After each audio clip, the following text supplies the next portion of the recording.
Buenas tardes. Uy, em, vamos a alejarlo un poquillo.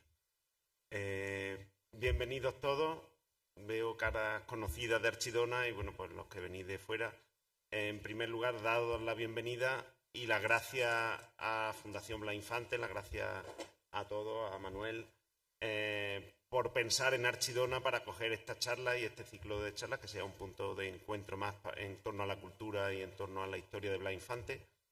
Como sabéis, estamos en el Instituto Luis Barahona de Soto, antigua Escuela Espía, el lugar donde estudió Blas Infante y uno de los lugares que le marcaron y que condicionaron en toda su vida, y fueron muchas las vivencias aquí que condicionaron sus actuaciones posteriores.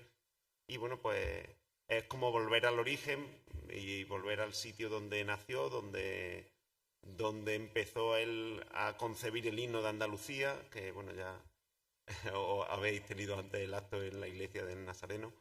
Y bueno, pues como digo, que para nosotros es un honor que estar aquí hoy, y para mí, pues la verdad que es una satisfacción poder contar con vosotros y poder tener esta conferencia, que seguro que Manuel nos va a ilustrar y va a ser súper interesante y nos va a ilustrar con muchos conocimientos. Y bueno, dar las gracias a la Fundación por los libros y el material que nos habéis aportado. Y nada más. Doy paso a Puras para que haga de introducción a la conferencia. Y bueno, las gracias de nuevo y bueno, cuando quiera.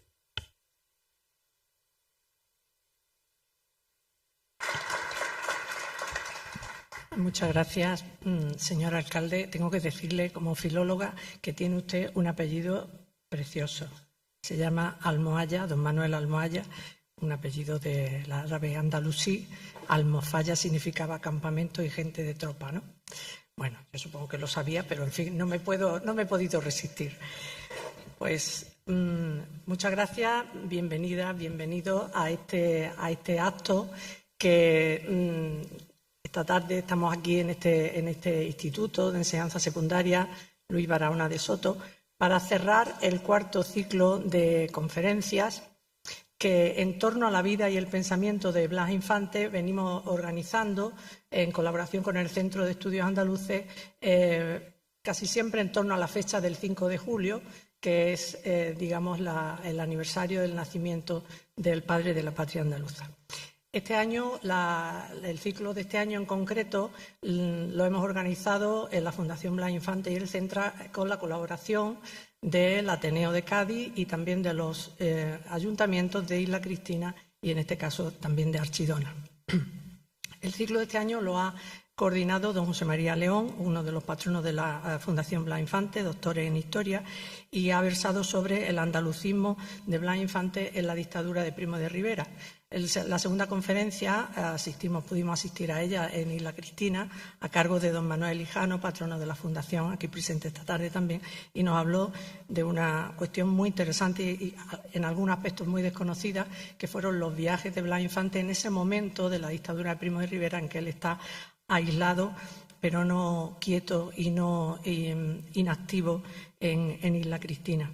Y, por último, esta tarde, para cerrar este ciclo, pues don Manuel Delgado Cabeza, catedrático de Historia e Instituciones Económicas de la Universidad de Sevilla y también patrono de la Fundación Blas Infante, hablará sobre ecologismo y conciencia en el pensamiento de Blas Infante. No es la primera vez que me corresponde la grata tarea, porque para mí es una tarea muy grata, de presentar a Manuel Delgado. Se trata de alguien que ha dedicado su vida profesional y su vida personal en parte a la noble tarea de pensar críticamente y en parte a la necesaria tarea de actuar políticamente. Dos labores que cada vez son más necesarias, pero también cada vez son más raras, que se den juntas además. Y en ambas su brújula, y a mí me gusta decir su brújula, que no su norte, porque su posición siempre ha estado en el sur, en Andalucía, su brújula, como digo, siempre ha sido Andalucía. Su mirada crítica en mi opinión, es un bisturí afilado que disecciona nuestro presente tratando de desvelar los elementos que operan de manera oculta y a veces ocultada sobre la realidad que estamos viviendo y que determinan nuestro presente económico y social, así como nuestro presente político, y que en ocasiones lastran nuestro futuro. A mí me gusta recordar, y me van ustedes a permitir, y la campana me va a permitir que haga un breve ejercicio de memoria. Me gusta recordar, como digo, la primera vez que escuché hablar a Manuel Delgado en un centro ocupado sobre el sentido que tenían los megaproyectos, o mejor dicho, el sinsentido que tenían los megaproyectos en Andalucía. Y yo quise ir a escucharlo porque ya había leído algunas de sus cosas y para mi sorpresa era el primer economista al que yo leía y al que entendía. Porque en general a los economistas no se les entiende. A Manuel Delgado no es el caso de Manuel Delgado. Yo llegué entonces a la conclusión, escuchándolo a él, que cuando a los economistas y a alguna persona en general no se le entiende es porque ésta no quiere que se le entienda, evidentemente. Bien, Manuel Delgado es uno de esos economistas que habla de economía y se le entiende, ya lo creo que se le entiende. Uno de esos economistas a los que le gusta, no es de esos economistas a los que, como a él le gusta repetir, citando al Roto, cuando hablan de economía, hacen un ejercicio, ¿cómo era la cosa? Consideran la economía una rama del ilusionismo. No es el caso de Manuel Delgado. Entonces, porque él es un economista de los que trata de analizar las situaciones, tratando de desvelar, como digo, los elementos que operan y no tratando de ocultarlas o de justificar el statu quo. La visión crítica que tiene Manuel Delgado de la economía tiene que ver con el hecho de que considera, por tanto, que la economía es una construcción social y trata de elaborar desde ese conocimiento, desde ese planteamiento un conocimiento que necesitamos los andaluces y las andaluzas para emprender la senda de la transformación socioeconómica y política. En una entrevista reciente, Manuel Delgado decía que el capital financiero le ha declarado la guerra a la vida. No es frecuente escuchar a un economista referirse en estos términos a la situación que padecemos. Viene insistiendo desde hace años en encontrar una respuesta a la pregunta de cómo es que en una tierra tan próspera como Andalucía abunda tanto la pobreza. Y leyendo a Manuel Delgado una no puede evitar recordar aquellas palabras de Blas Infante que hablaban de la tierra más alegre de los hombres más tristes del mundo. Algunas respuestas a estas cuestiones pueden encontrarse en algunos de los múltiples libros y de los múltiples trabajos que él ha publicado. Y a mí me gusta citar algunos. Por ejemplo, Dependencia y marginación de la economía andaluza, que ya lo publicó en el año 1981, o, por ejemplo, La globalización y la industria agroalimentaria en Andalucía, del año 1999, Andalucía, una cultura y una economía para la vida, de 2013, o Los megaproyectos en Andalucía, relaciones de poder y apropiación de riqueza, obra de la que es coeditor y que es del año 2016. Bien. También ha coordinado una de las obras que se han publicado en la Fundación Blas Infante, Andalucismo Histórico, 100 años de la Asamblea de Ronda, en el año 2021. A ello hay que sumar una gran cantidad de trabajos y de colaboraciones y, por supuesto, una gran cantidad de tesis doctorales que él ha dirigido y que han hecho y que han formado a una cantidad de personas que, como él, piensan de manera crítica y actúan también de manera crítica. Bien, su actividad investigadora, hoy va a hablar de el ecologismo y la conciencia en el pensamiento de Blas Infante. Seguro que muchos de ustedes han oído algunos de los textos de Blas Infante, como por ejemplo el de la plegaria del pájaro, que habla de «Te he sugerido la idea de volar como yo y has construido dirigibles y aeroplanos. No me hagas víctima inocente en tu deporte de caza. Yo distraigo con mi dulce y armonioso canto tu hora de fastidio». O ese otro de la plegaria del perro, en el que se dirige a los niños, como siempre, y dice: «Tú que algunas veces me haces mal, mírame bien. Cuido del ganado, cuido de tu casa, te defiendo con mi propia vida, te sirvo de juguete incluso. Soy fiel. Si eres bueno como creo, trátame bien». Algunos de estos textos seguramente los conocemos porque tienen ese afán didáctico que tenía Blas Infante en muchos de sus escritos. Pero cabe preguntarse si detrás de estas plegarias, que son los intentos didácticos, como digo, de un hombre bueno por acabar con el maltrato animal, existe un pensamiento que hoy llamaríamos ecologista en Blas Infante. Es decir, si existe en el pensamiento infantiano una cosmovisión en la que el hombre sea uno con la naturaleza y no un depredador o, en el mejor de los casos, un observador pasivo de la misma, que todo lo más la ha venido utilizando para recrearse y descansar la vista o como un tópico literario, como un instrumento al servicio de la expresión emocional del rey de la creación.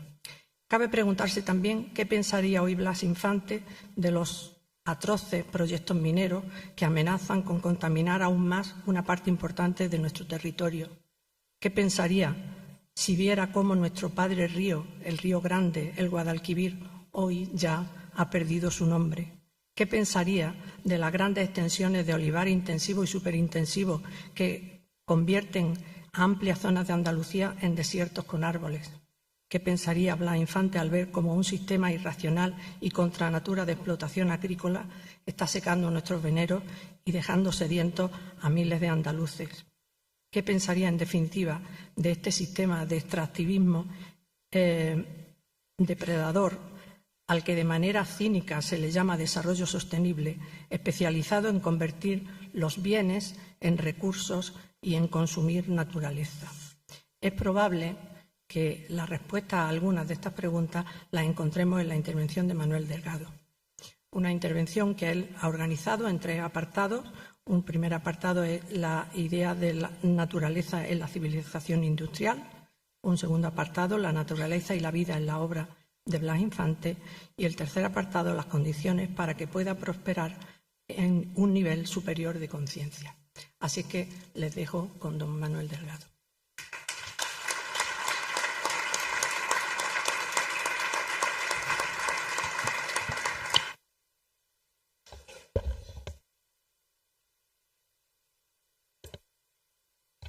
Ahora, ¿no?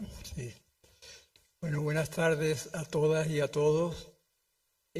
Muchísimas gracias, Pura, por esta presentación tan llena de generosidad y de afecto.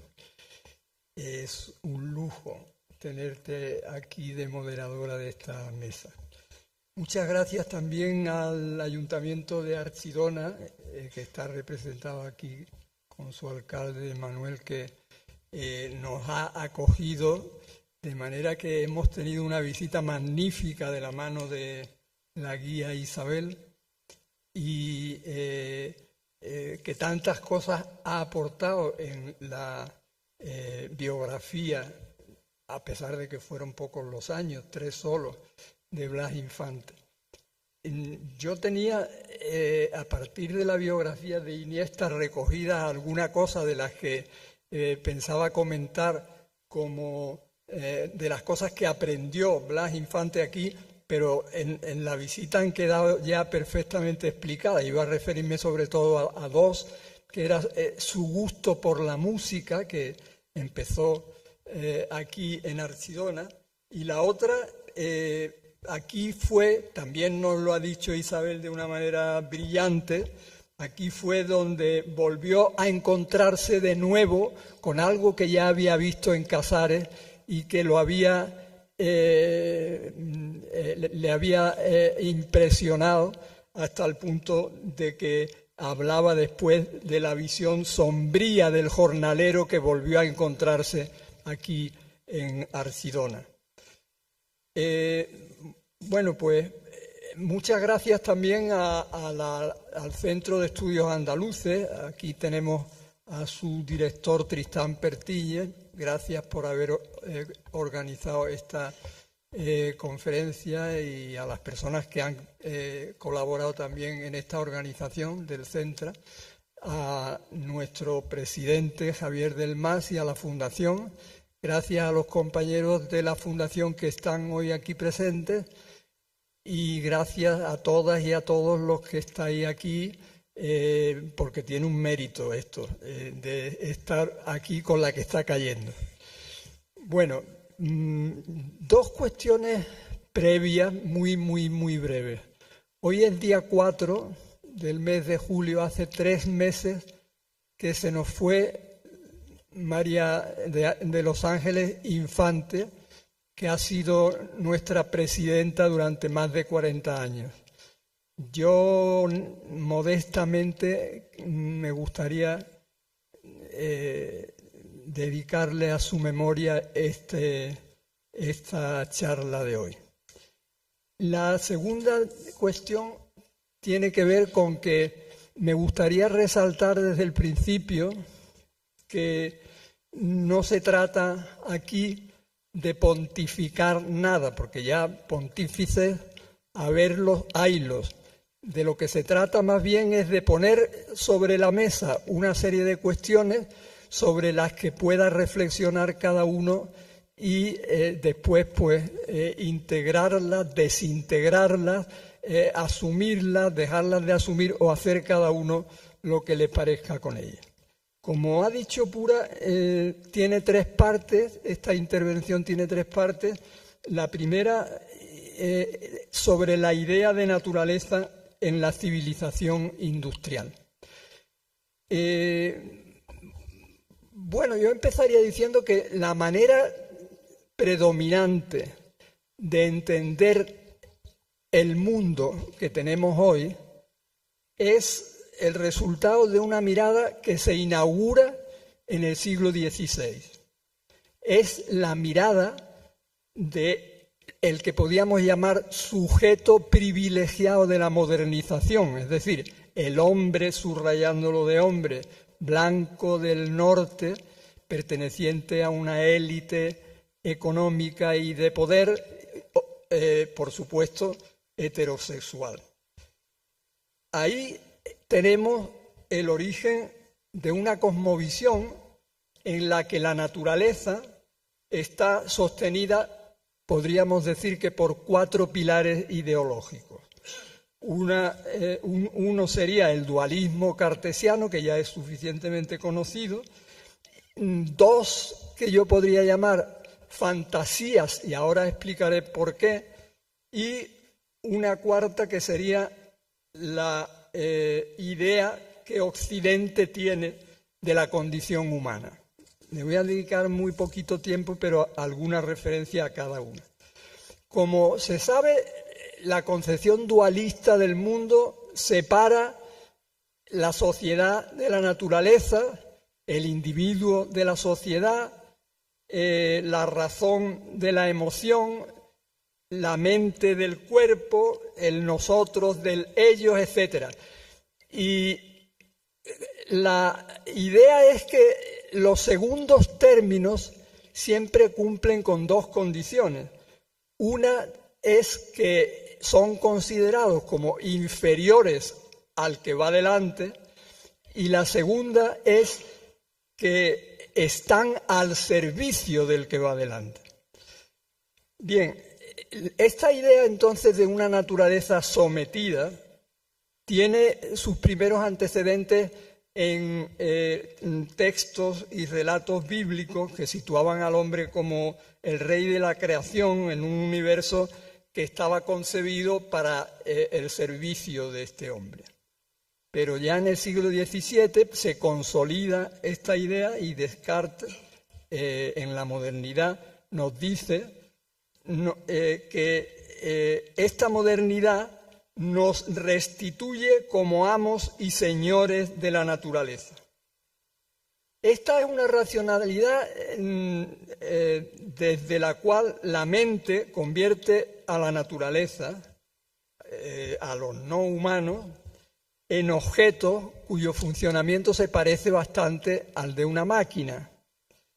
Se trata de una realidad muerta con un valor que es un valor puramente instrumental, puramente utilitario, y esa naturaleza se recoge en lo que tiene de importante para el funcionamiento del sistema bajo la denominación de recursos naturales.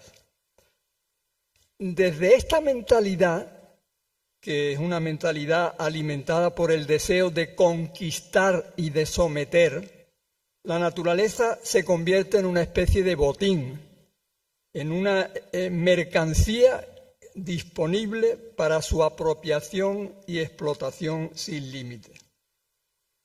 es interesante subrayar que esta naturaleza también comprendía en sentido amplio a seres que, por ser vistos muy cerca de este mundo natural, no podían considerarse como plenamente humanos. Y así se justificó el origen del racismo y el origen de la esclavitud también, y se reconfigura la condición de inferioridad natural de las mujeres, naturalizándose también la condición subalterna de los pueblos colonizados. Hay que decir que estas dos inferiorizaciones, la de la mujer y la de los pueblos sometidos del sur, se vieron muy reforzadas por la noción de sistema económico. Un sistema económico que, por una parte, deja a la esfera doméstica fuera de lo productivo, fuera de lo monetario, es decir, que los cuidados que no tienen valor monetario no tienen valor porque es desde la economía desde donde se gobierna la sociedad, y por otra parte considera, en relación con los pueblos que están dedicados a exportar naturaleza, considera producción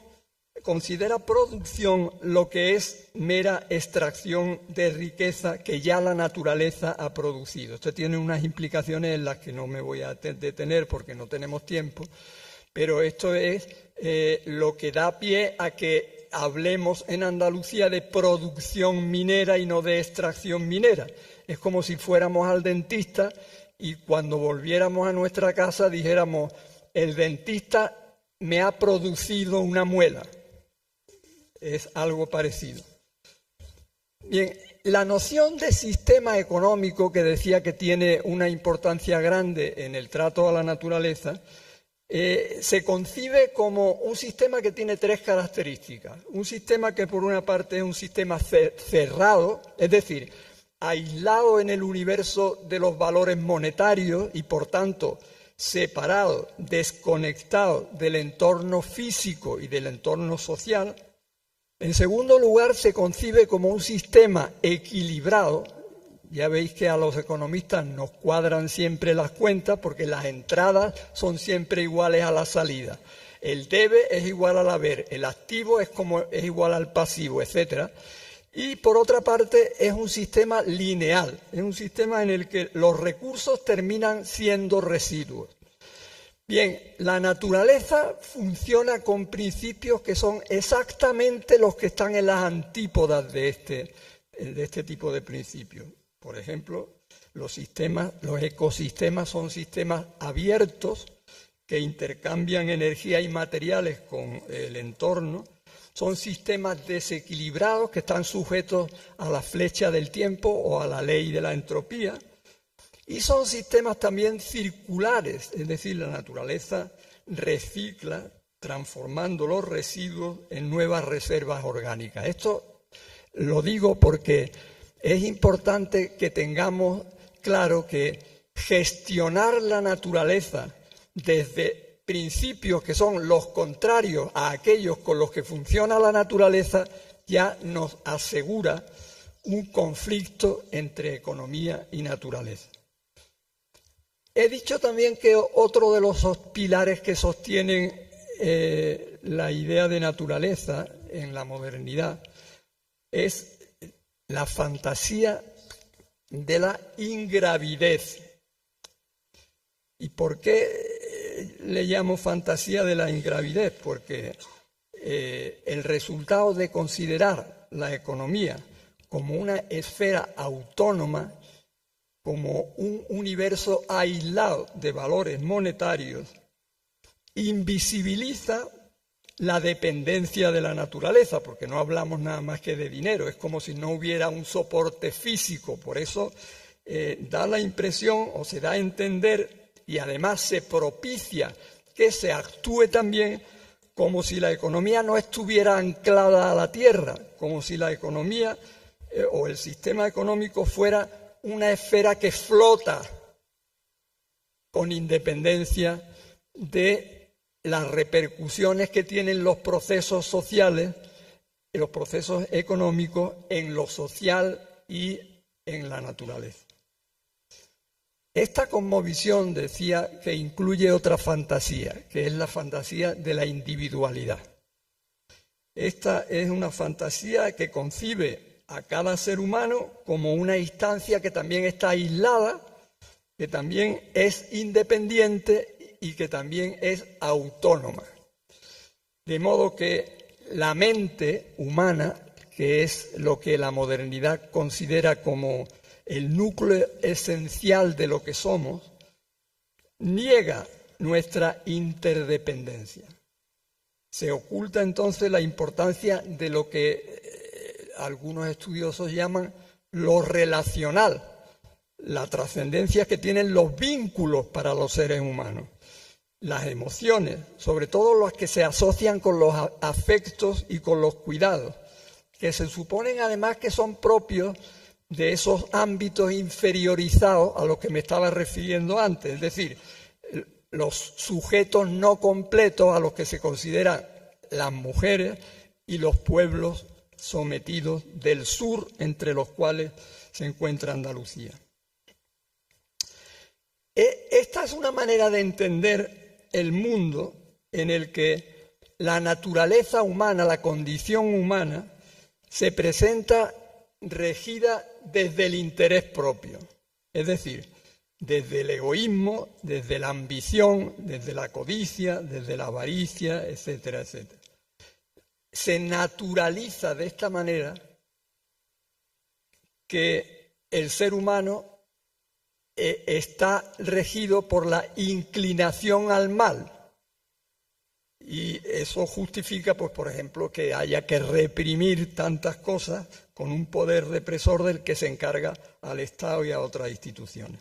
Esta noción de naturaleza humana, fue calificada por un gran antropólogo, Marshall Schalling, como de perversa y equivocada, de ilusión occidental, de manera que desde este enfoque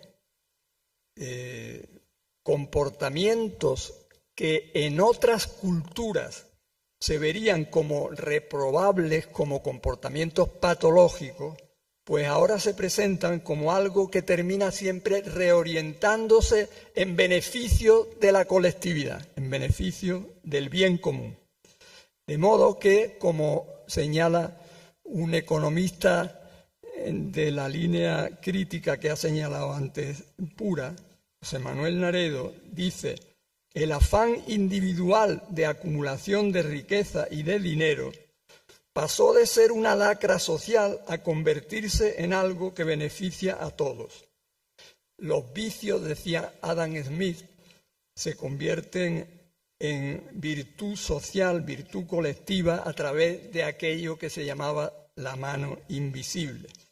Y esto, sigo citando a José Manuel Naredo, propicia conductas depredadoras, fuentes de deterioro ecológico y polarización social.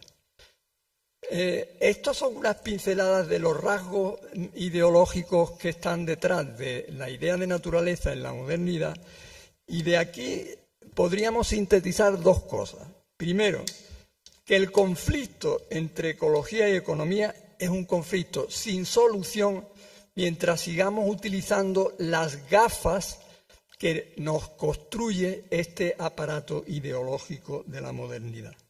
Esto es lo que nos dice también la experiencia, que por una parte tenemos discursos y preocupaciones medioambientales que tienen cada vez más el carácter de puramente ceremoniales, y por otra parte va la realidad, de manera que el deterioro ecológico se va intensificando con el tiempo.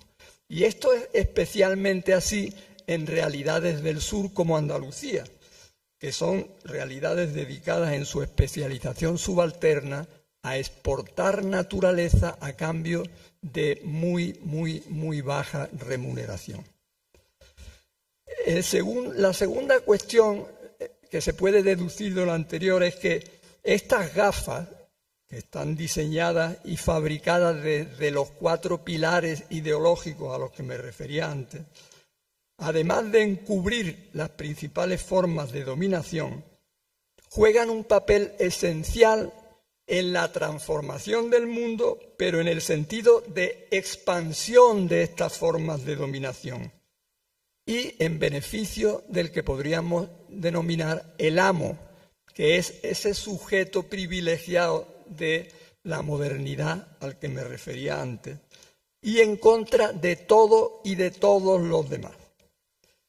De nuevo hay que señalar aquí, en esta segunda síntesis, que esta es una manera de entender el mundo especialmente perjudicial para los pueblos del sur, que vienen soportando desde hace muchos siglos los tres tipos de dominación más importantes: la dominación patriarcal, la dominación capitalista y la dominación colonial.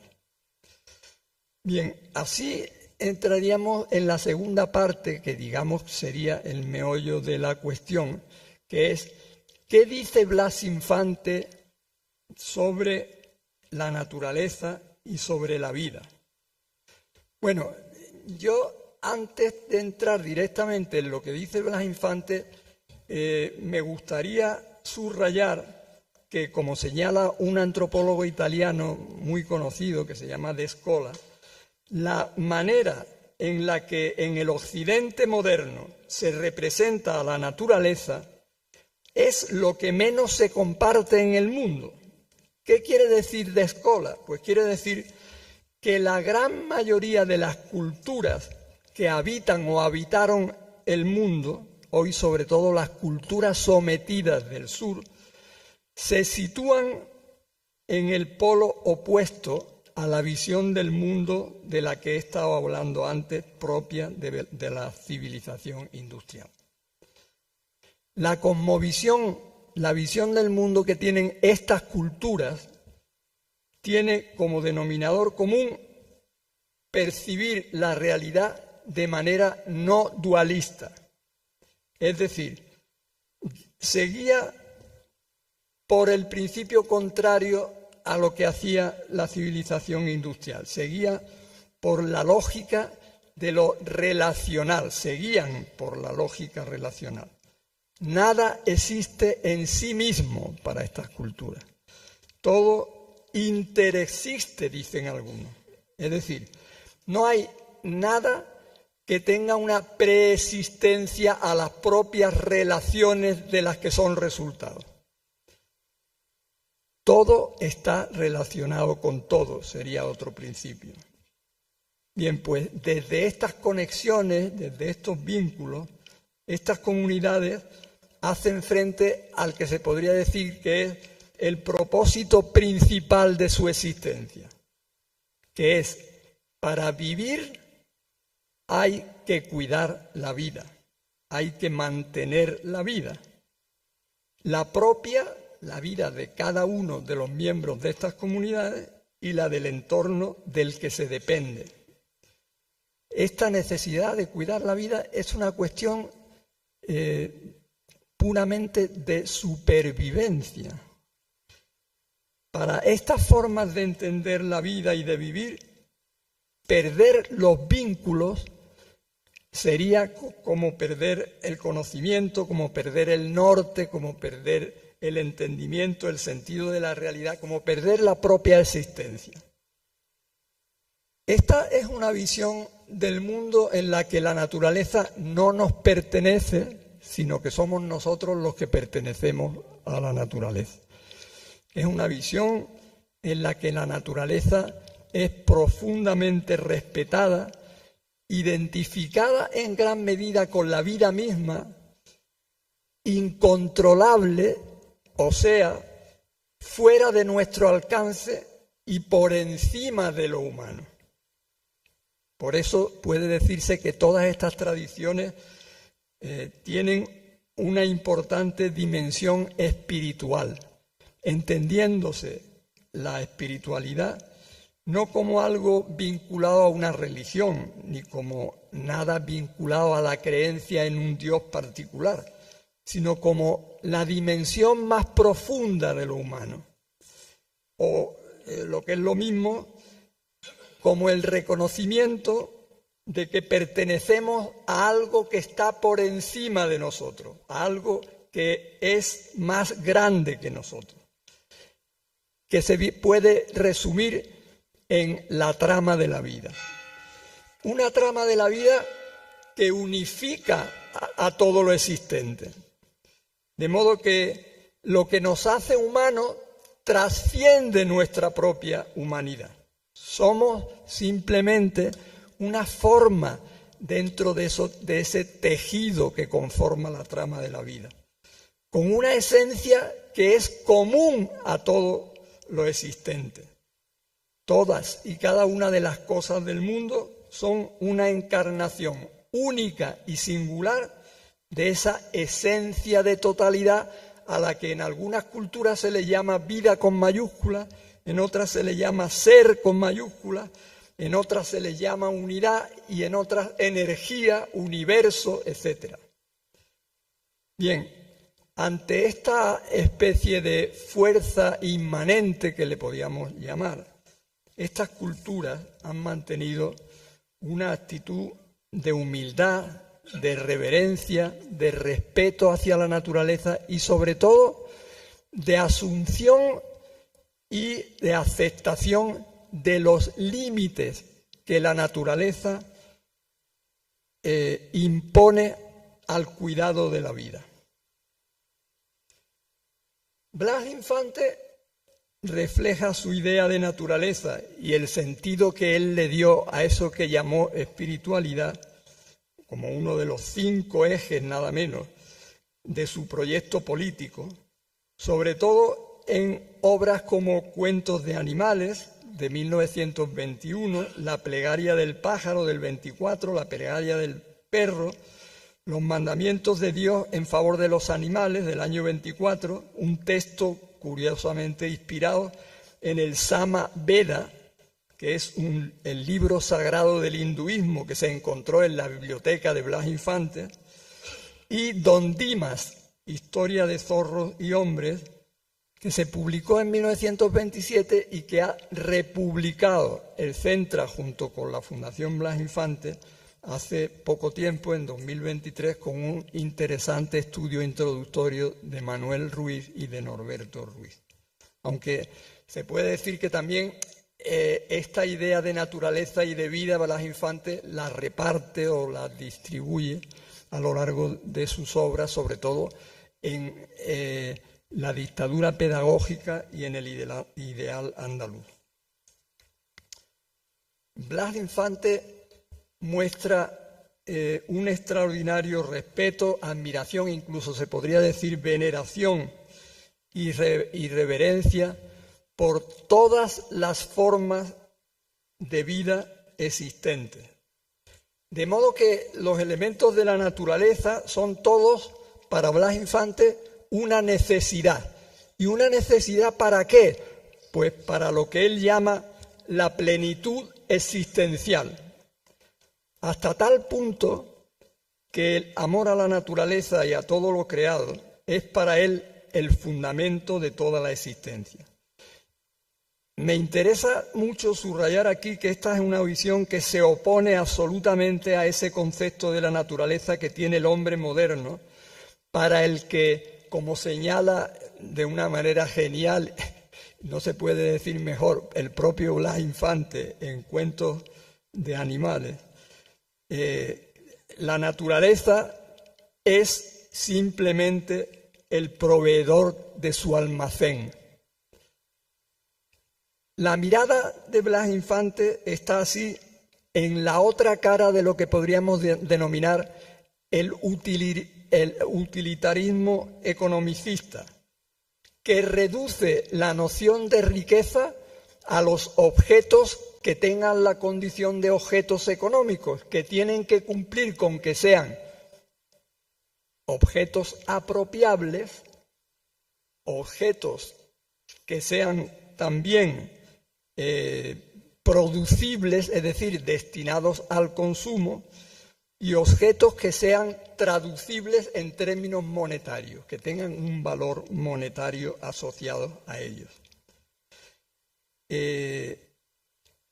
con independencia o eliminando como objetos todos los demás, es decir, con independencia del valor que tengan esos objetos de manera intrínseca para mantener, enriquecer y reproducir la vida.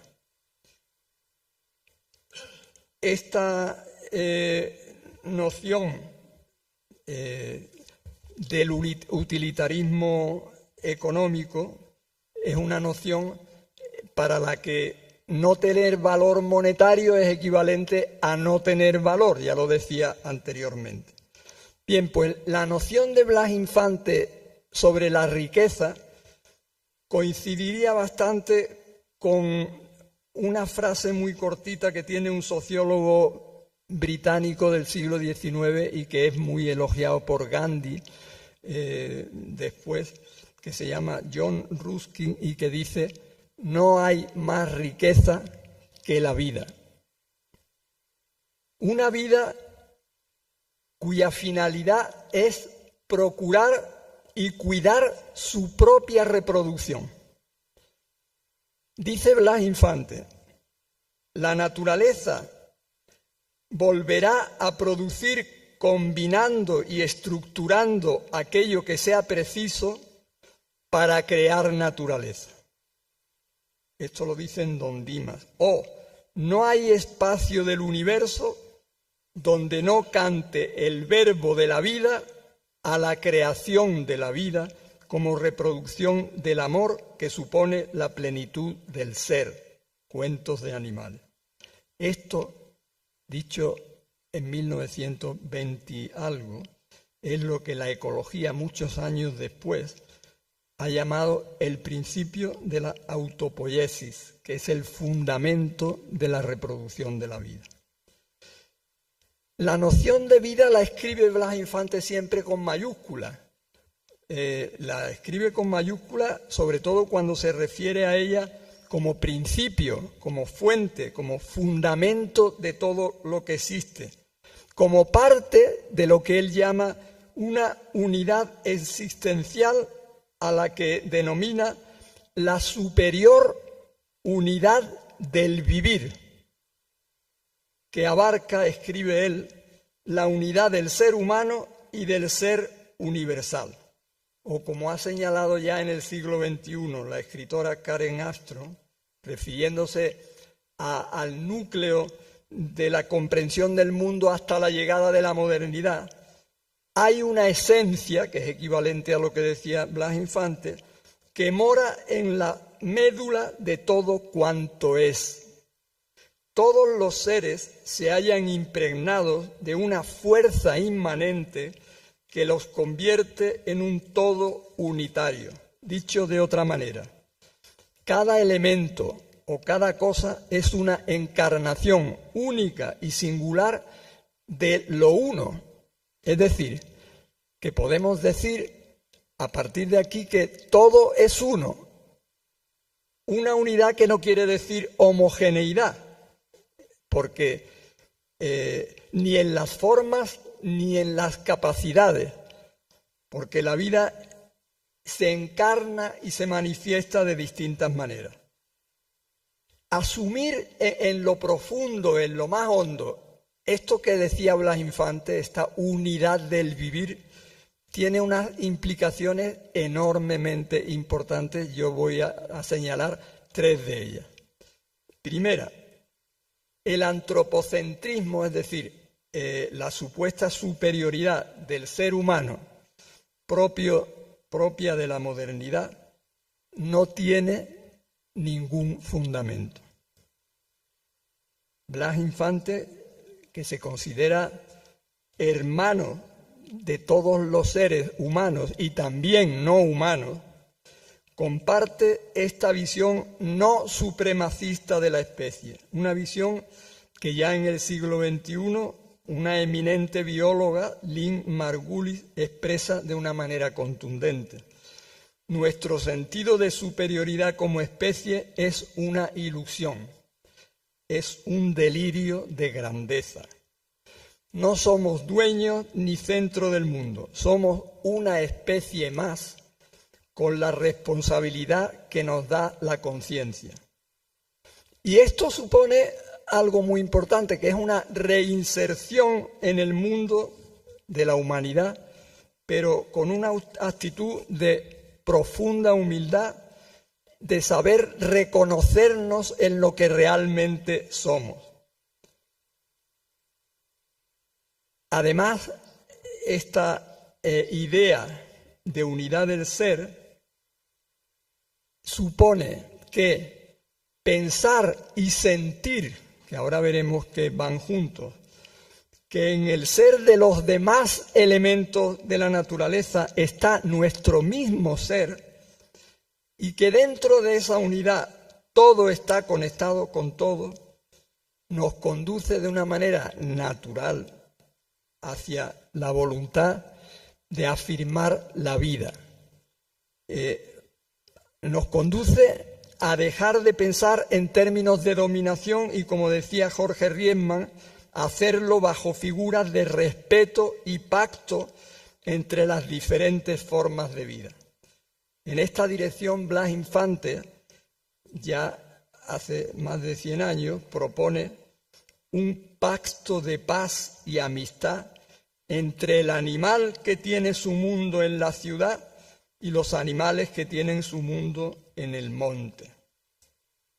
Otra de las implicaciones que tiene esta unidad del ser, de la que ya nos hablaba Blas Infante, es que los seres humanos, que no están separados de la naturaleza ni de la cultura, tienen un valor que no depende de la dominación ni depende tampoco del poder que puedan ejercer sobre otros seres humanos o no humanos, sino que tienen un valor que depende de lo que tienen en común con ellos, que en lo profundo es esa trama de la vida a la que me he referido antes.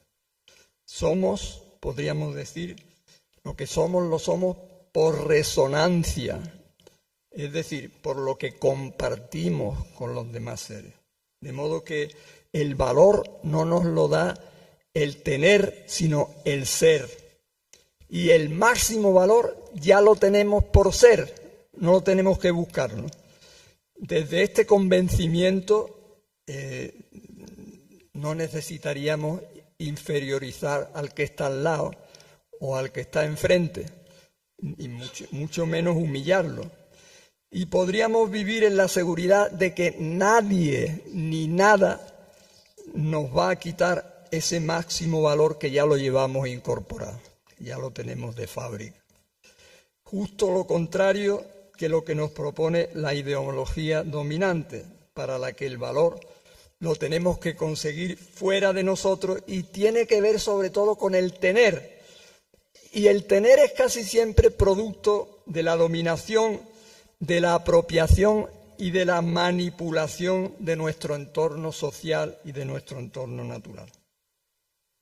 La tercera de las repercusiones que tiene esta unidad del ser es que esto conlleva un profundo sentido de la igualdad, como estamos diciendo, pero que solo se puede convertir en actos si es algo no solo pensado, sino también sentido, intuido, integrados en nosotros.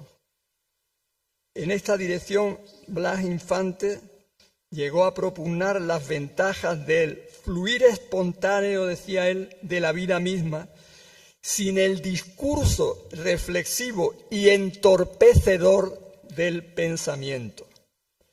Estaba Blas Infante abogando por no quedarnos en la mente, a la que podemos identificar con el ego, porque, como escribe una antropóloga catalana, la vida, solo sintiéndola, puede comenzar a ser pensada. Yo recuerdo que yo fui muchas veces a hablar con José Luis San Pedro, al que yo consideraba mi maestro cuando estaba haciendo la tesis, y una de las veces me dijo una cosa que yo en ese momento digo, este hombre se está ya haciendo mayor y se le está yendo un poco la olla, y después ya me di cuenta que el que me había sido a mí, que me había sido secuestrada la olla. Y me decía, el sentir es antes que el pensar. Dice esta antropóloga a la que me refería antes, la vida, solo sintiéndola, puede comenzar a ser pensada, porque son los vínculos que pasan antes por los sentidos y no tanto la razón los que la dotan de sentido. De modo que lo que nosotros captamos con plena atención, con todo nuestro ser, no solo con la mente, haciéndonos uno con lo que captamos, eso lo podemos integrar en nosotros.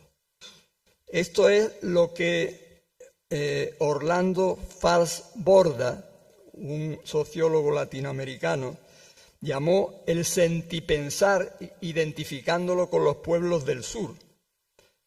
Pensar desde el corazón y la mente. Eso nos va a permitir incorporar en nosotros, por ejemplo, cuestiones como el sufrimiento de los demás como propio. Nos va a permitir prolongarnos en los otros utilizando la compasión como una forma de relacionarnos con ellos. Es decir, que esta forma de comprender nos lleva a la compasión. Yo recuerdo que en los años 70 había un programa en la televisión, porque no había nada más que una, que llevaba un buen periodista en el año 76, que se llamaba Joaquín Soler Serrano, y el programa se llamaba A Fondo. Y le hizo una entrevista espléndida a un cantautor que se llamaba Atahualpa Yupanqui, que era un mestizo de madre vasca y de padre indígena de la Pampa argentina. Y estaba Atahualpa en la entrevista hablando de la amistad, y de pronto lo cortó Joaquín Soler y le dijo, Atahualpa, ¿qué es para ti un amigo?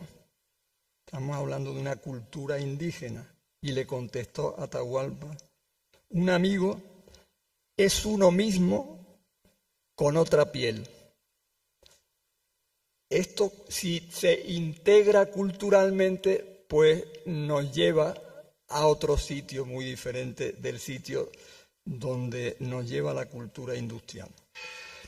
Pablo Dors, un escritor que ahora se está conociendo bastante, también nos pone varios ejemplos muy interesantes de dónde nos lleva esta unidad del vivir de la que hablaba Blas Infante.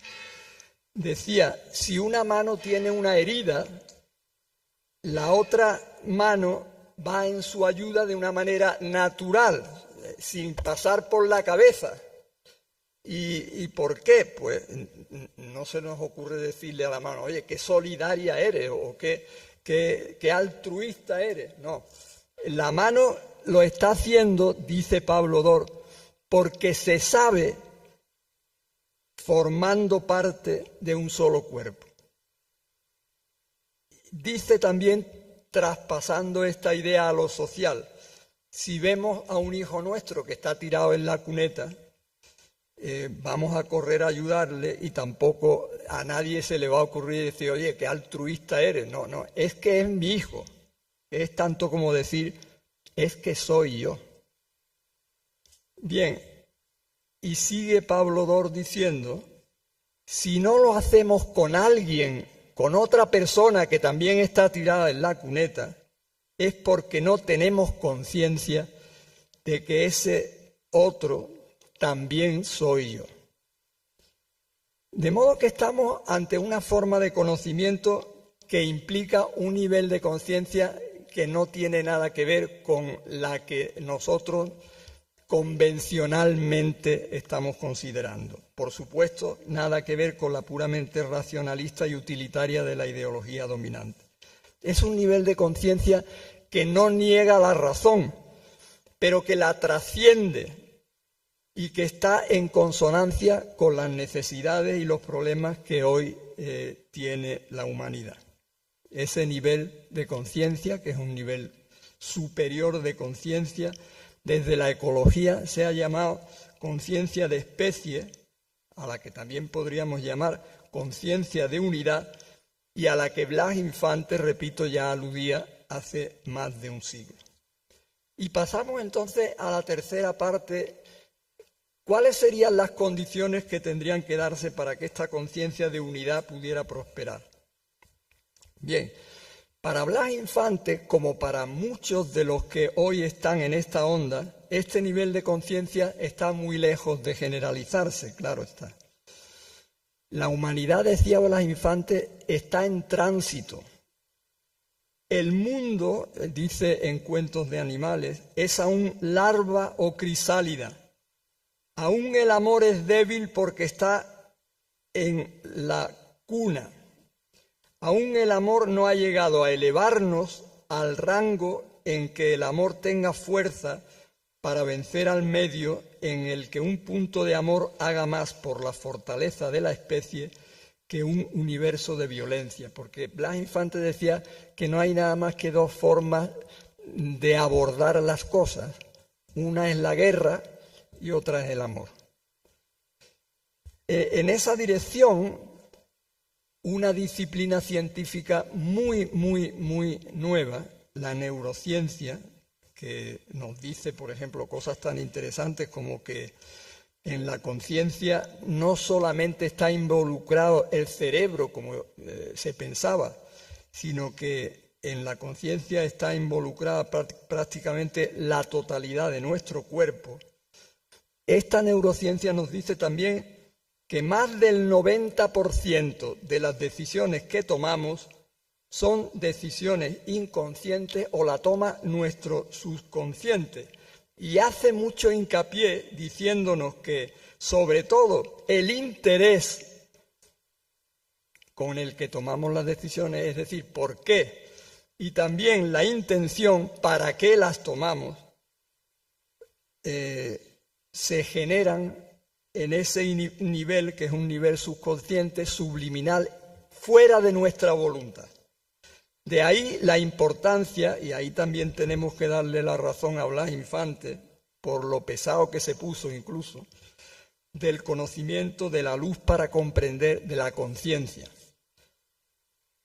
Esta percepción ya se tenía en lo que han llamado algunos la era axial, es decir, desde los años 800 más o menos al 200 antes de Cristo, cuando en la Grecia antigua se subrayaba aquello del conócete a ti mismo como lo mejor, decía un sabio griego, lo mejor que podían aprender los seres humanos. Allí en Delfos podía leerse una inscripción que decía: si no hallas dentro de ti mismo aquello que buscas fuera, tampoco lo podrás encontrar fuera. Una traducción de algo que podemos intuir de una manera muy sencilla, y es: el mundo de fuera lo vemos siempre desde el mundo que llevamos dentro. ¿Cómo entonces hacemos para elevar nuestra conciencia? Bueno, pues Blas Infante parte de una crítica muy dura de la naturaleza humana tal como la entiende la civilización industrial, sobre todo en un cuento espléndido que es el cuento de las 3 cigarras, donde le da la vuelta por completo a la fábula de Samaniego, pero por completo, es un cuento que merece la pena leer. Dice Blas Infante: en la humanidad ha triunfado sobre la clara y resonante cigarra, borracha de resplandores, la hormiga oscura de rapacidad silenciosa, ávida de almacenes subterráneos. Una hormiga que es un punto de vana soberbia. El sol existe para ella, sometida al tedio de los seres afirmados en sí, creyendo que todo había sido creado para que ellas lo disfrutaran. Para las hormigas, Dios solo tiene un templo, la despensa, y una forma de manifestación, los víveres. La cigarra es lo contrario. Ella para sí no existe. Se percibe como un canto o una chispa de sol. Ella es el mismo sol. Las hormigas son jerárquicas y usan a otros insectos en su beneficio. En ellas, el entendimiento es una simple facultad subordinada a los imperativos del instinto acaparador. Apenas calmado, ese instinto se exacerba en una ansia sensualista que clama insaciable, más, mucho más. Pero una vaga insatisfacción llegaba ahora a hundirlas en el vacío de una nueva necesidad, la cual jamás podían calmar. Infante está haciendo aquí, a través de la cigarra y de la hormiga, referencia a esos dos niveles de conciencia a los que yo me estaba refiriendo antes. Es decir, frente a este comportamiento de la hormiga, que encarna la naturaleza humana en su versión occidental, para Blas Infante, la persona, decía él, es potencia de luz. Esta percepción de la naturaleza humana se sitúa muy cerca, por no decir se confunde, con la de las tradiciones sapienciales de Oriente que él conocía. Para estas tradiciones sapienciales, la plenitud en cada ser humano es consecuencia de lo que se llaman estas tradiciones actualización, que es convertir en acto o realización el potencial de cada persona.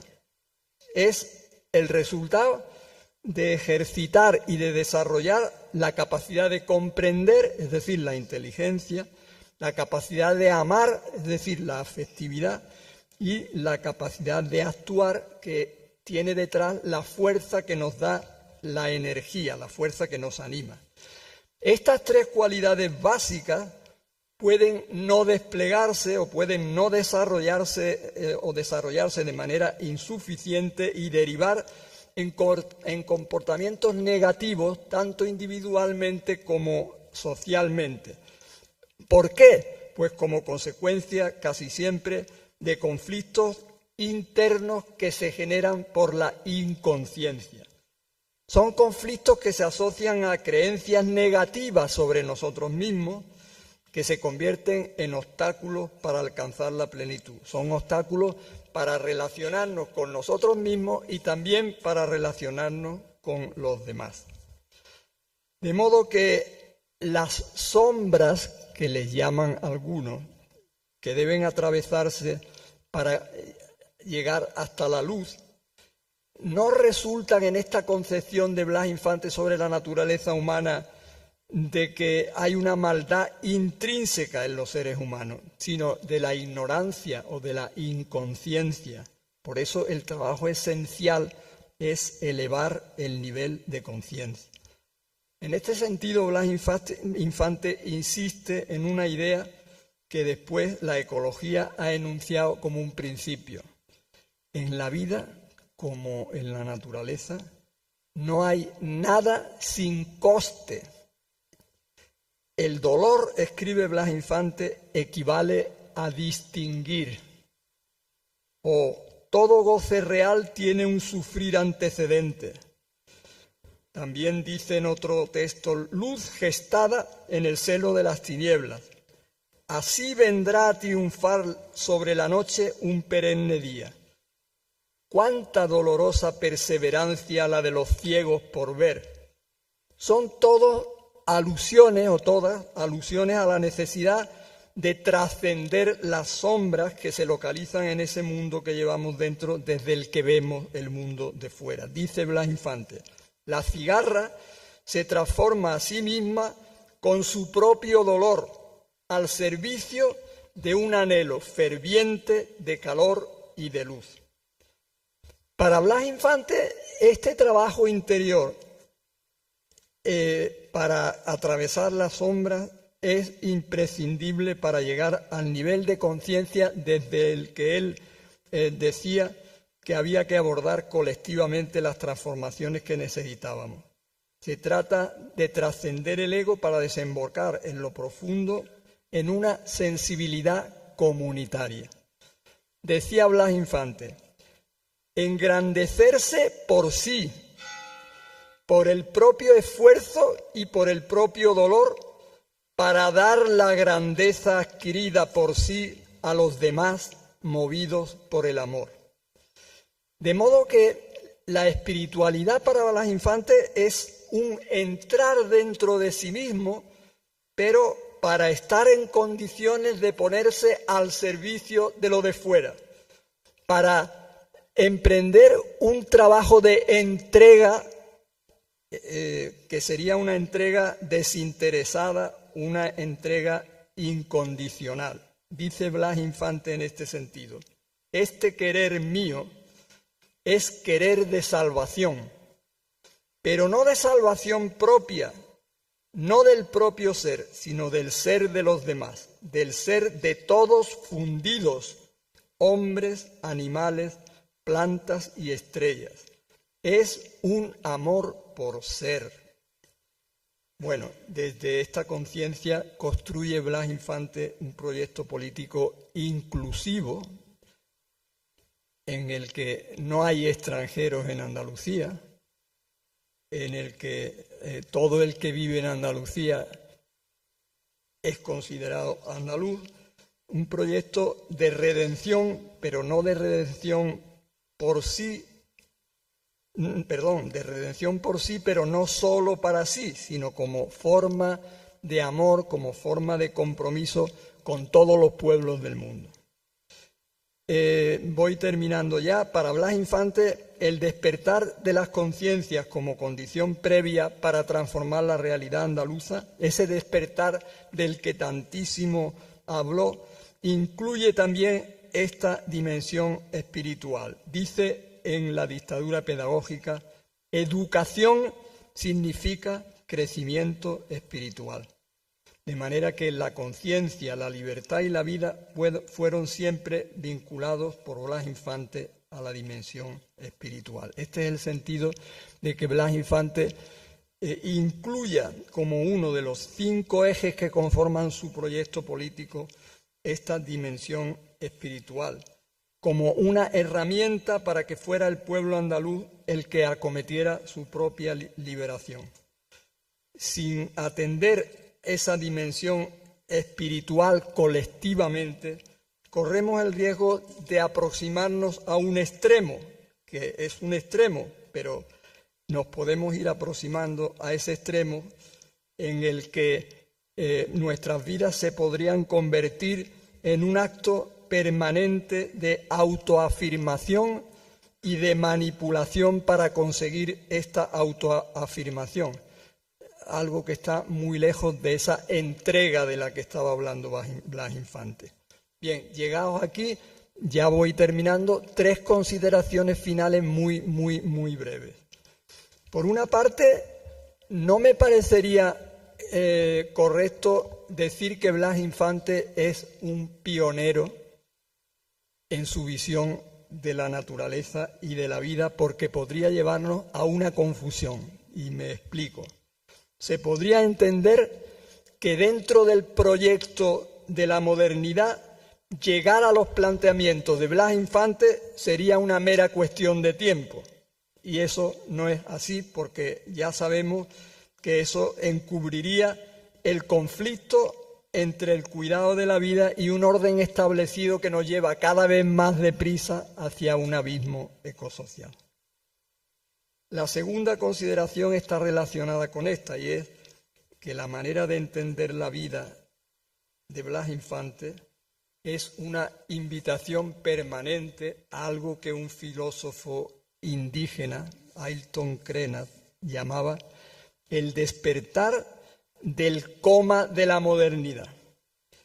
Blas Infante situó su mirada extramuros, situó su mirada en las antípodas de la ideología dominante, asumiendo una cosmovisión muy próxima, como hemos visto, a las culturas campesinas, a las culturas del pueblo del sur y también a las tradiciones sapienciales orientales. Yo pienso que esta es una de las razones más importantes por las que Blas Infante era una persona enormemente incómoda para este orden establecido. Era y creo que lo sigue siendo. También es una razón que nos puede explicar por qué sabemos tan poco de la obra de Blas Infante. La tercera de las cuestiones a las que me quería referir, para ya terminar, ahora sí, es que, como ocurre en otras culturas del sur, muchos de los rasgos de esta cultura andaluza nuestra comparten esta cosmovisión alternativa que le confiere a esta cultura un legado con un fuerte potencial de liberación. Algunas letras del flamenco, como expresión de esa cultura nuestra, dejan entrever este potencial de liberación vinculado con esta cosmovisión a la que hacía referencia. Como por ejemplo esta letra de Manuel Molina, con la que voy a terminar. Manuel Molina es la pareja de Lole y Manuel, y que utiliza en la letra una metáfora que es hablar con las estrellas, que nosotros podemos interpretar como conectar con lo más profundo de nosotros como fuente de conocimiento. Dice la letra, es muy cortita y con esto termino: de noche me salgo al campo para hablar con las estrellas y aprendo más en un rato que en 2000 años de escuela. Gracias.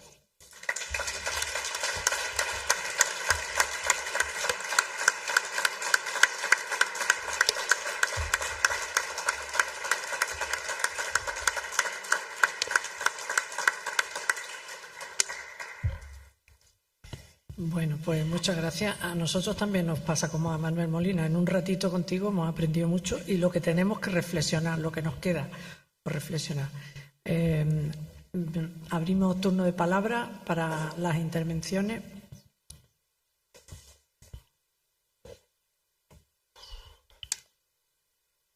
Están ustedes todos en periodo de reflexión, ¿no?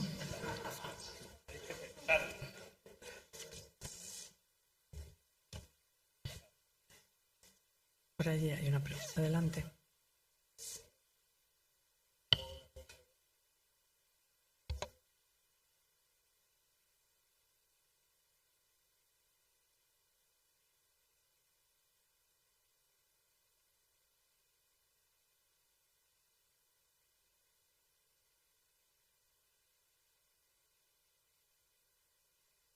Ya te lo va a contestar Manuel.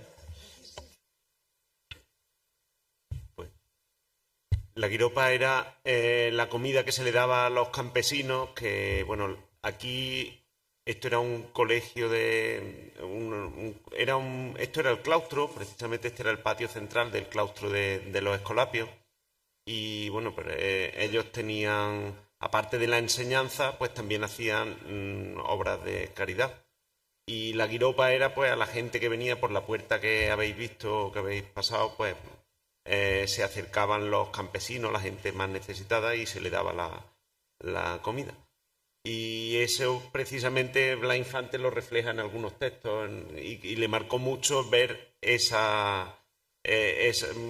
ver cómo, por la verdad que era un colegio donde la mayoría de niños eran gente de muy alto nivel adquisitivo, pues venían.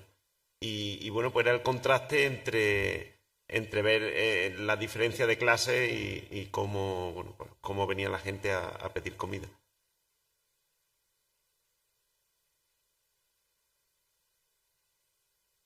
La comida en sí, pues era guiso, era carne, un guiso de un estofado, carne, patata, cosas.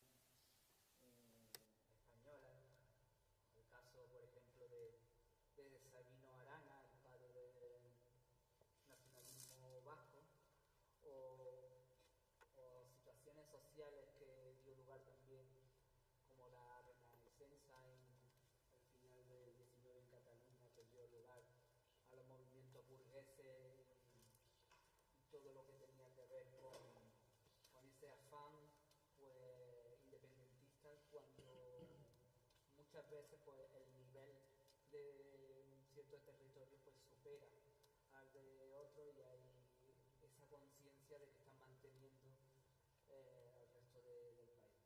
Pero viendo el pensamiento de Blas Infante, ¿por qué ha trascendido tan poco cuando incluso el mismo pensamiento de Sabino Arana en el País Vasco es a veces hasta burdo,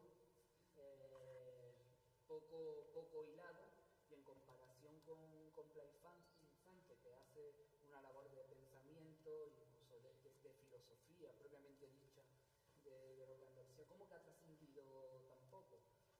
Ya sabemos que no ha sido Andalucía tierra por supuesto, de un nacionalismo tan rebelde, vamos a decir, como el País Vasco o Cataluña, pero ¿cómo que no ha trascendido tanto el pensamiento de Blas Infante, cuando creo que es el más hilado, el más completo de todos los pensamientos, vamos a llamar regionales, de toda España?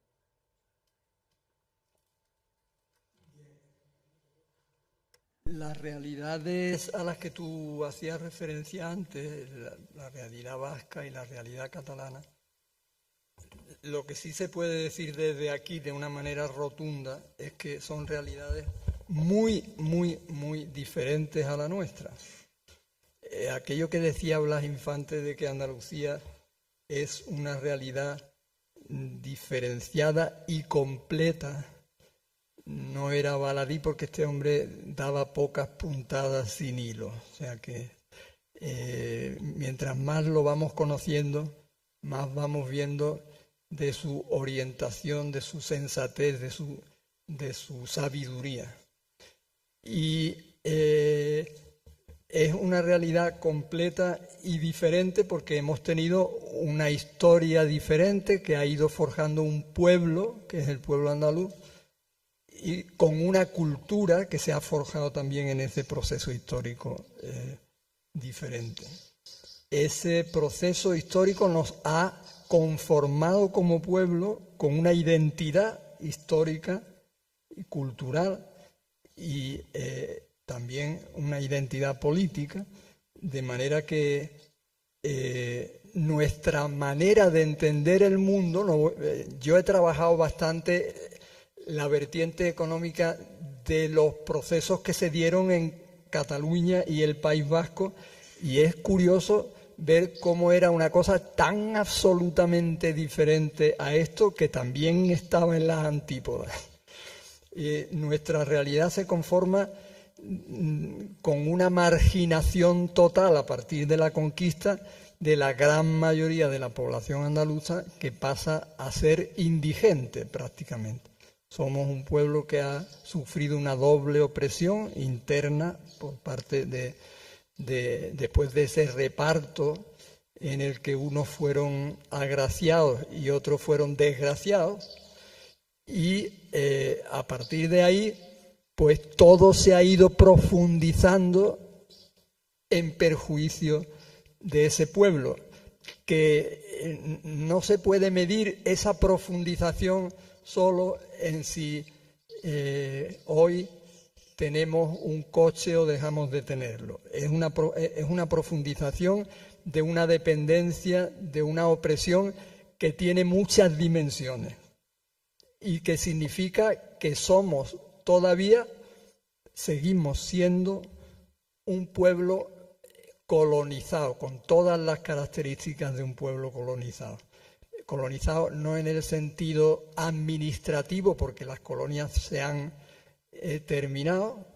Políticamente no hay nunca desde la conquista hemos sido colonia como lo fueron los países latinoamericanos, pero sí lo hemos sido como un poder que se ha ido conformando fuera de Andalucía y que ha ido utilizando Andalucía como una colonia.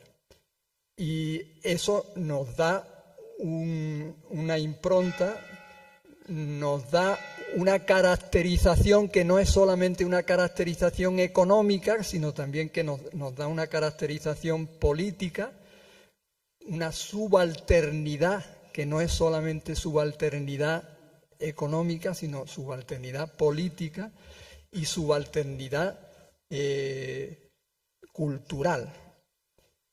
No me voy a extender mucho porque no tenemos tanto tiempo, pero sí quisiera decir que a la pregunta que tú has hecho, más en concreto todavía, de por qué no se conoce el pensamiento de Blas Infante, el pensamiento de Blas Infante no se conoce porque no ha convenido que se conozca a las fuerzas económicas, por supuesto, pero políticas que han sido los mandatarios de las económicas, que no tienen ni siquiera su sede en Andalucía. Y yo creo que en esto el Partido Socialista Obrero Español, que se llama, que está localizado, centralizado en Madrid, tiene una responsabilidad enorme, enorme, enorme. Esos 40 años acentuando desde el punto de vista económico clarísimamente, profundizando nuestra condición extractivista, acentuando nuestro papel como proveedores de materias primas, como un espacio a utilizar por el turismo de la manera más subalterna, porque somos los camareros de Europa, etcétera. Todo eso es una responsabilidad del Partido Socialista Obrero Español. Y tengo que decir también que lo ha continuado ahora, en los años que llevamos, el Partido Popular. Ahí está la razón principal de por qué no se conoce el pensamiento de Blas Infante. No es que la gente no tenga interés, sino que no se le ha puesto por delante. En las escuelas andaluzas no se habla de Blas Infante, en la Universidad Andaluza no se habla de Blas Infante, en ningún sitio se habla de una persona que tiene un planteamiento político, social, económico, etcétera, que es un verdadero revolucionario. Esa incomodidad es la que ha llevado a que no se conozca hoy a Blas Infante. Yo diría más que ese pensamiento fue el que lo llevó a perder la vida el 10 de agosto del año 36, incluso. ¿Alguna pregunta más? Bueno, pues si no hay más preguntas, nos vamos a levantar de la mesa para dar pie a la clausura del ciclo. Muchas gracias. Muchas gracias.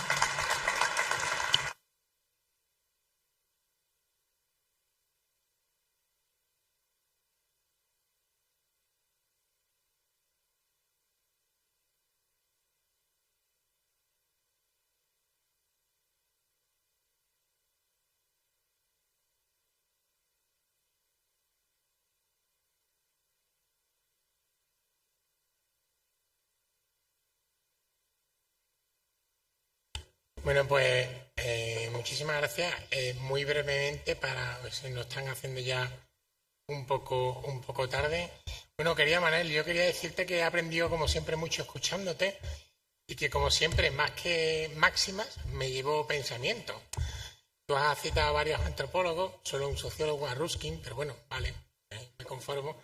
Mi parte de sociólogo te lo acepta, pero permíteme también que cite algunos porque, bueno, me han venido a la cabeza, escuchándote, me ha venido obviamente a los grandes clásicos, a Aristóteles, a Platón, muchas cosas del pensamiento infantiano, pero también me ha venido, cuando hablabas de la autopoiesis, a Luhmann, el que ha traído los sistemas autopoiéticos a la sociología y el que, por ejemplo, hablando de la sociología relacional, a Pierpaolo Donati, que traje precisamente esa la importancia del tren del ser trascendente, de hacer las cosas por el don, esperando, digamos, o porque existimos en la medida en que existimos de otros. En fin, no me quiero extender porque tendremos seguramente posibilidad de comentarlo en el autobús.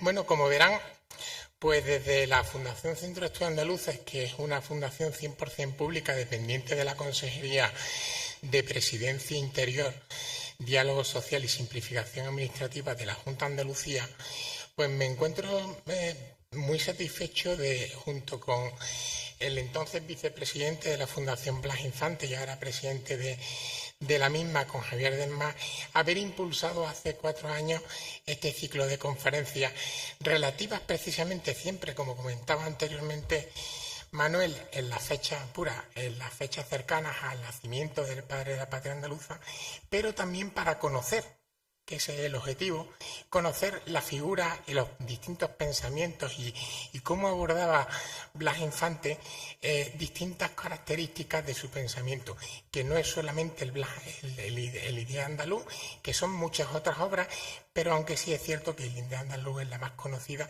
y donde, digamos, de alguna manera emana todo su pensamiento posterior. Estoy sumamente satisfecho con estas cuartas jornadas. Empezamos en Cádiz, seguimos en Isla Cristina y no veo la hora, la verdad, de que empecemos a organizar la siguiente. Quería agradecer muy especialmente al Ayuntamiento de Archidona, en representación de su alcalde, que tan gustosamente nos ha acogido en esta ocasión. También al primer teniente de alcalde y a Gloria, que tan amablemente me atendió en aquella ocasión cuando pudimos vernos. Y muchas gracias a todos ustedes por su asistencia y decirles que este ciclo de conferencias lo hacemos eso todos los años, que algunas veces intentamos siempre que coincidan con puntos emblemáticos de la vida de Blas Infante, como es este, sin duda, este centro que ya de por sí es inspirador, donde Blas Infante pasó seguramente muchos años, en esos años de juventud, en los que los alumnos de los colegios te decía pura, aquí es imposible no estudiar porque es inspirador en estos centros. Pues seguramente a Blas Infante le inspiró, aparte de su conciencia social, también el himno de Andalucía fundamental, que se ha nombrado en alguna ocasión, pero ese santo Dios que seguramente cantó muchos días y que no deja de ser sino la banda sonora de nuestro himno de Andalucía. Muchas gracias.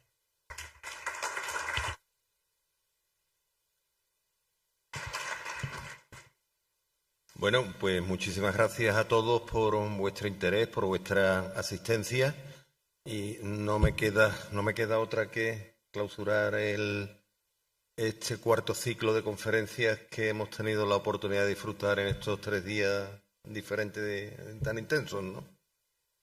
Así que, señor alcalde de Archidona, muchísimas gracias, Delegado de Medio Ambiente de la Junta de Andalucía, muchas gracias por su asistencia. Señor director de la Fundación Centra y compañeros de la Fundación Centra, que, bueno, ese trabajo incondicional y totalmente desinteresado que siempre nos lleva a la unión que por fortuna tenemos entre los componentes de la Fundación Blas Infante y, bueno, en definitiva, muchas gracias a todos, ¿no? Tengo el honor de dirigiros estas palabras con el propósito, como ya he dicho, de clausurar este cuarto ciclo de conferencias Blas Infante, Vida y Pensamiento, celebrado en el marco de actividades acordadas en el convenio suscrito entre la Fundación Blas Infante, como ha quedado ya establecido, y la Fundación Pública Centro de Estudios Andaluces. Han sido 3 tardes intensas y muy fructíferas en las cuales hemos tenido la oportunidad de abordar determinadas facetas que pueden ampliar el conocimiento de la vida y obra del padre de la patria andaluza, centrándonos en esta ocasión en su actividad política, intelectual y personal durante la dictadura del general Primo de Rivera.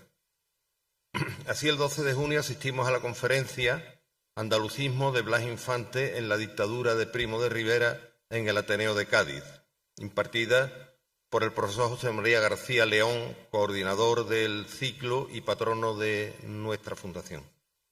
El 17 de junio, en Isla Cristina, se abordaron los viajes de Blas Infante a cargo del querido patrono Manuel Hijano, presente aquí esta tarde con nosotros, al que yo, como siempre, le agradezco de forma puntual y sobre todo tener el placer de conocerte desde hace tantos años y no haber tenido nunca ningún problema, ¿no, Manolo? Y finalmente, bueno, esta que acabamos de oír por el querido Manuel Delgado Cabeza, que me ha parecido absolutamente genial. Muchísimas gracias, Manolo, no tengo más nada que decirte, porque yo creo que nos hemos quedado con el regusto de analizar, como bien ha dicho Pura, todo lo que has expresado aquí esta tarde. Tenemos que asimilarlo y que nos sirva un poco de fomento de nuestro propio andalucismo. En las vísperas del 139 aniversario de su nacimiento, recordamos que en su estancia en Archidona entre 1896 y 1899 vivió importantes episodios de su vida entre los 11 y 14 años. Fue aquí donde inició sus estudios y donde comenzó a captar la realidad andaluza. Concretamente fue matriculado por sus padres como alumno interno en las Escuelas Pías de Jesús Nazareno, fundadas en 1757.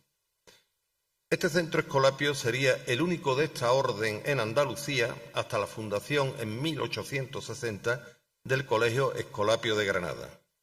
El edificio donde nos encontramos, que alberga actualmente el Instituto Luis Barahona de Soto, se convierte en la inspiración del joven Blas. Aquí estudia y convive con hijos de jornaleros que temporalmente abandonan el colegio para ayudar a sus padres en tareas agrícolas y con ello contribuir al mantenimiento de las depauperadas economías familiares. Eran por entonces 627 alumnos externos a los que se les prestaba educación gratuita y solo 23 internos que pagaban 395 pesetas al trimestre. Debo informarles, para que sirva como referente, que un jornalero de tener trabajo todos los días, que ya era decir para la época, cosa ciertamente difícil, no llegaba a las 120 pesetas en el mismo trimestre. Aquí se abría la que se conoce como Puerta de la Guiropa, en respuesta, curiosamente, a quien nos ha planteado antes sobre la cuestión sobre lo que era la guiropa. Aquí se abría la que se conoce como la Puerta de la Guiropa, un portón por el que los escolapios repartían la guiropa, un guiso hecho de carne y patatas, a veces reforzado con las sobras procedentes de los almuerzos que se le daban a los componentes del internado para calmar el hambre de los cientos de jornaleros que de alguna manera no tenían nada ni que llevarse a la boca ni que aportar a su casa. Desde la ventana de su dormitorio del internado, Blas veía como cada día cientos de esos jornaleros necesitados se acercaban hasta el portón para acallar su hambre. Aquella imagen dejó su impronta en el joven Blas y, pasado el tiempo, recordando estos años de Archidona, por cierto, muchas felicidades, Isabel, por la visita y muchas felicidades, señor alcalde, por la reivindicación sobre Blas Infante que tienen en el pueblo de Archidona. A cada paso que damos, esa reivindicación es palpable. Es palpable. Solamente fueron esos 3 años, pero dieron bastante de sí. Así que muchas gracias, de verdad, ¿no? Quiero insistir que recordando estos años de Archidona que le influirían en toda su vida, escribirá en Ideal Andaluz. Yo tengo clavada en la conciencia desde mi infancia la visión sombría del jornalero. Yo le he visto pasear su hambre por las calles del pueblo, confundiendo su agonía con la agonía triste de las tardes invernales. He presenciado cómo son repartidos entre los vecinos acomodados para que éstos le otorguen una limosna de trabajo. Finalmente, abandona el colegio con 14 años. La economía familiar, cuyo sustento era el campo, asimismo, se resiente por la tremenda crisis agraria sufrida en la provincia de Málaga en 1898 y no pueden hacerle frente al gasto del internado. Ojalá que todas las aportaciones que han realizado estos grandes expertos e incondicionales amigos con los que hemos tenido la suerte de contar nos hagan recapacitar para tomar conciencia del mensaje y pensamiento del padre de la patria andaluza. Ojalá que estas jornadas sirvan también para conocer un poco más su figura, su vigencia en la actualidad y todas las alternativas con las que contamos para luchar por nuestra tierra.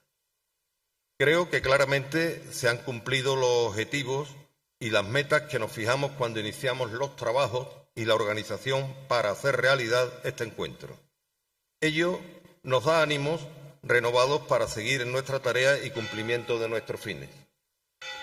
Agradezco una vez más a todos los asistentes y a los organizadores el haber hecho posible la realización de las jornadas.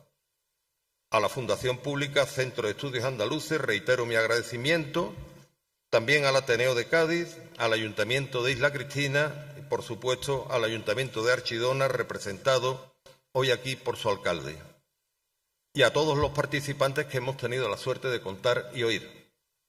Finalizo ya con la seguridad de que los objetivos planteados en este cuarto ciclo de conferencias han sido conseguidos a plena satisfacción, desde Archidona y para toda Andalucía, con un emocionado recuerdo para nuestra presidenta María de los Ángeles Infante, recientemente fallecida. Clausuramos el cuarto ciclo de conferencia Blas Infante, Vida y Pensamiento. Muchas gracias a todos.